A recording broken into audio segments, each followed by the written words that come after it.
I came across a list claiming things atheists can't prove, which is a bit odd when you think about it, since the standard atheist stance is not to prove anything, but to say that claims about a deity have no reason to be believed. Anyway, thought I'd have a go at these as well. Atheists cannot prove that there is no God. Can the atheist honestly prove that God does not exist? Has he been to every planet in the solar system? Has he been to all the ends of the earth? Has he visited every star in the universe? Has he seen and experienced anything beyond the natural realm? Does he know everything about every subject known to man? Atheists cannot prove that God does not exist. Yes, that's an honest claim, that the non-existence of something cannot be proven. But that's not what I'm saying. My atheistic claim is that I, currently, have no evidence of an anthropomorphic creator being responsible for the creation of the universe, and, since I have no evidence of one, I have no reason to believe in one. To claim that there is no God is not only arrogant, but it is foolish. Psalm 14:1 says, "The fool says in his heart, there is no God." Yes, of course, the atheist might retort and say, "Can you prove that unicorns or the spaghetti monster don't exist?" Or, "The burden of proof is on the believer." Atheists consist of less than 4% of the population of people who believe in the existence of a supernatural deity. Therefore, the burden of proof is not on the majority, but on the minority.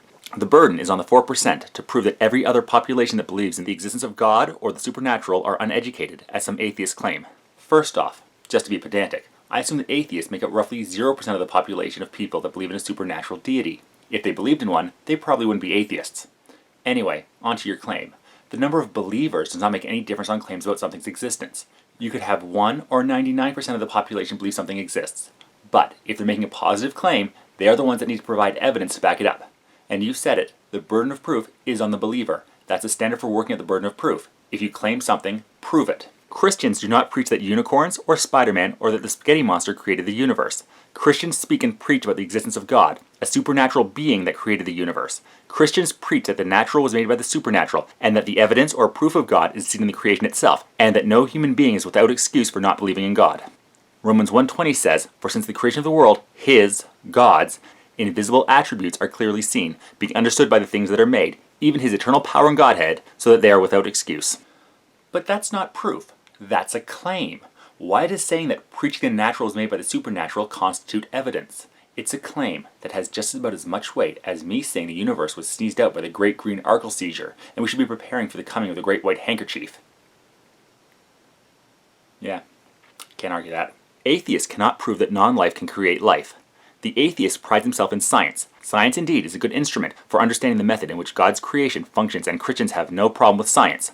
However, neither science nor atheists can prove nothing can create something. Atheists pride themselves in requiring proof or evidence, yet there is no scientific, observable, and testable evidence that non-life can create life. Many atheists are inclined to believe in abiogenesis, which is the theory that living organisms can arise spontaneously from inanimate matter. However, there is no scientific, observable proof that abiogenesis is possible. All forms of abiogenesis are neither supportable, is there proof, or evidence. Yet the atheist currently believes this theory, a clear indication that it takes faith to be an atheist or evolutionist.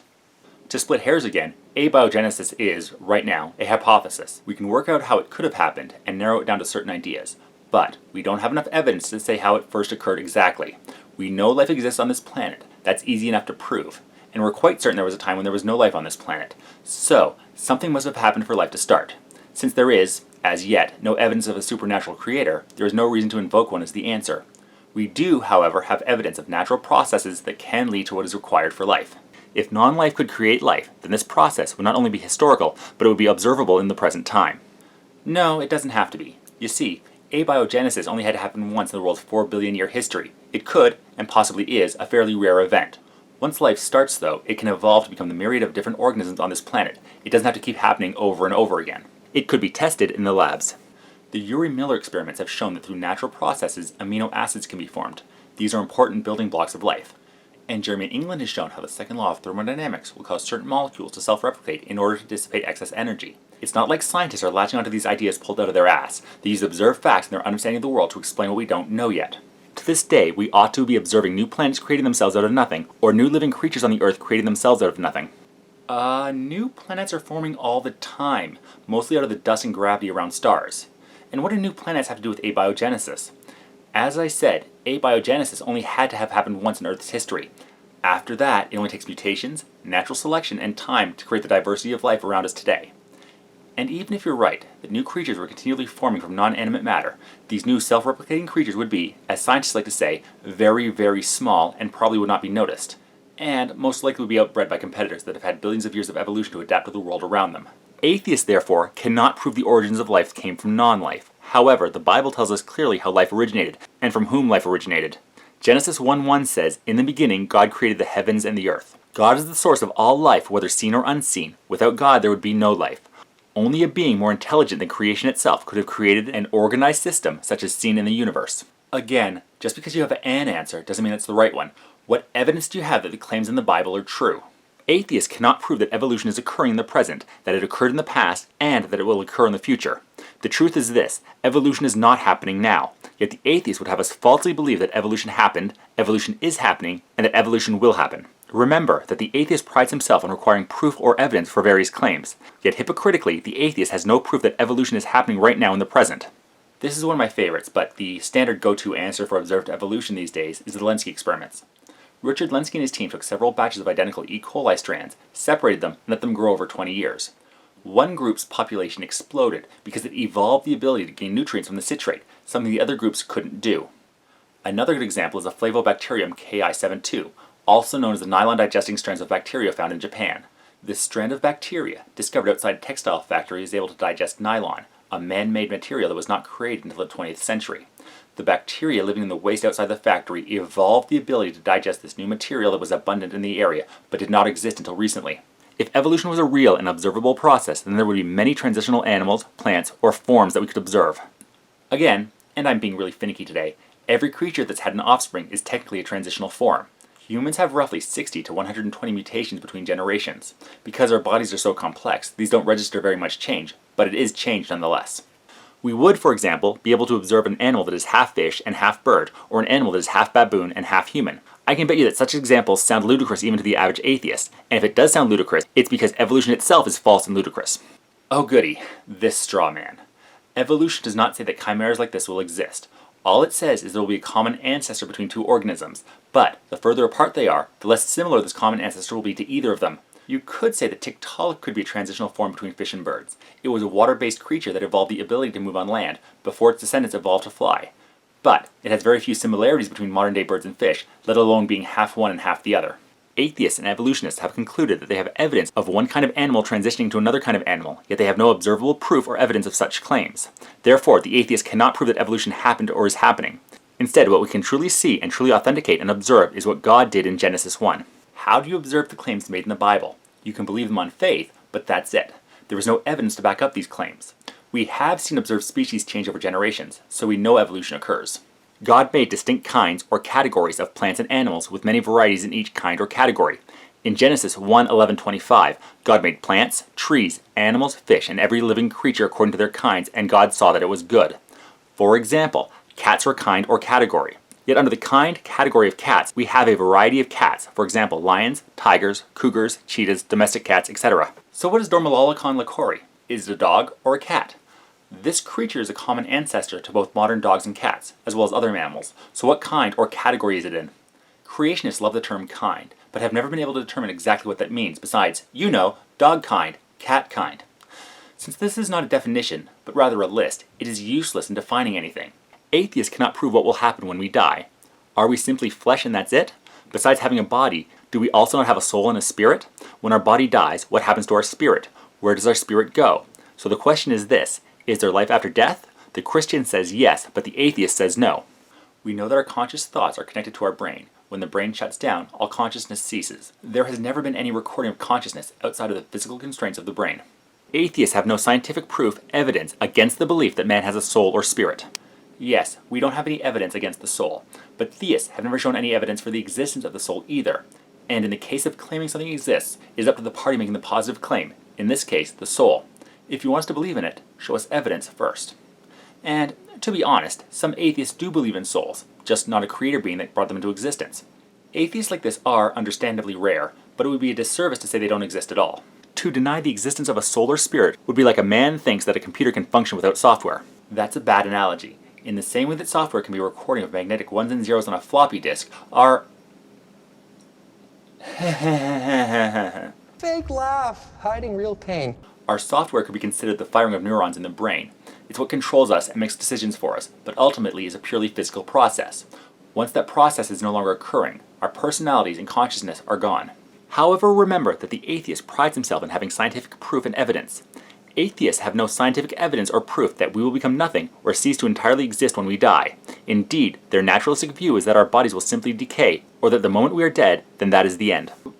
Sadly, that probably is the end. As much as many people would love there to be some kind of afterlife, there doesn't appear to be any, apart from wishful thinking. The Christian believes by faith that he/she has eternal life through Christ, and that he/she will be with Christ after physical death. Therefore, Christians do not deny their faith. However, the atheist denies that he has faith in the things he cannot prove. Yes, the fact that we don't have faith means we have no reason to believe in things like souls or divine creation. If you're to provide evidence for these things, we would have to accept they exist. Please show your testable evidence, and I will have to change my mind. 1 John 5:12. He who has the Son has life. He who does not have the Son of God does not have life. These things I have written to you who believe in the name of the Son of God, that you may know that you have eternal life, and that you may continue to believe in the name of the Son of God. I don't have any belief in a resurrected deity, but I still have a life. Ouch. Well, I resist entropy. I reproduce. I obtain and use energy through metabolic processes, and I respond to the environment, so technically I'm alive. Atheists cannot prove that they know all about all things spiritual. The atheist may dismiss the Christian and biblical perception of God and life by labeling Christian views as being a fallacy, straw man, uneducated, and the like. However, the atheist cannot prove that he is omniscient and that he knows everything in relation to both natural and supernatural matters. I don't claim to be omniscient. There are a lot of things I don't know. But I have found the best way to determine what is accurate is evidence. If there's evidence for a claim, there's a good chance that claim is correct. If there is no evidence, there is no reason to accept the claim. Now, there may be things out there that we don't have evidence for, life on other planets for example. Once evidence is provided, I'll be willing to change my mind. But if I was to accept things without evidence, there would be numerous claims I would have to accept. Starting with the thousands of deities out there, they can't all exist, so how do we determine which claims are true without evidence? Science itself is the study of the natural, not the supernatural. Why do I get the feeling, if there was any proof of the supernatural, you'd not be so quick to claim that anymore? If science one day did show the existence of ghosts, or souls, or even God, would you still claim that science itself is the study of the natural, not the supernatural?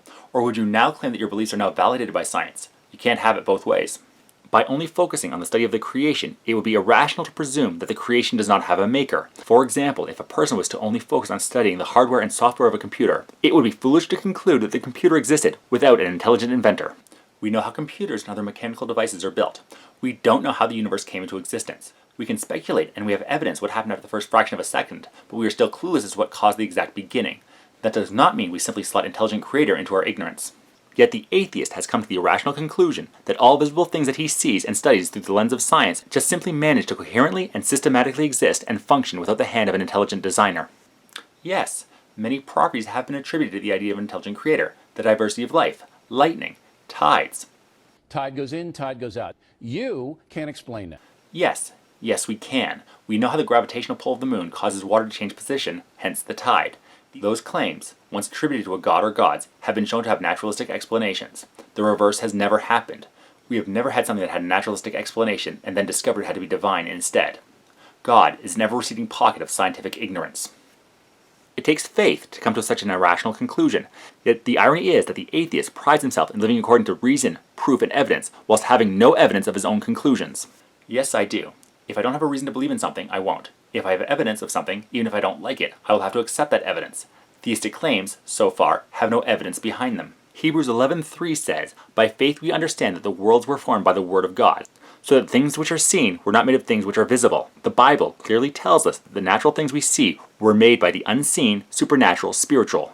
Furthermore, Romans 1:20 says, "For since the creation of the world, his invisible attributes are clearly seen, being understood by the things that are made, even his eternal power and Godhead, so that they are without excuse." I really don't think you understand that quoting Bible verses at somebody who doesn't have any reason to believe the claims of the Bible is not going to convince them. Instead of just giving your claims, give evidence and proof to back them up.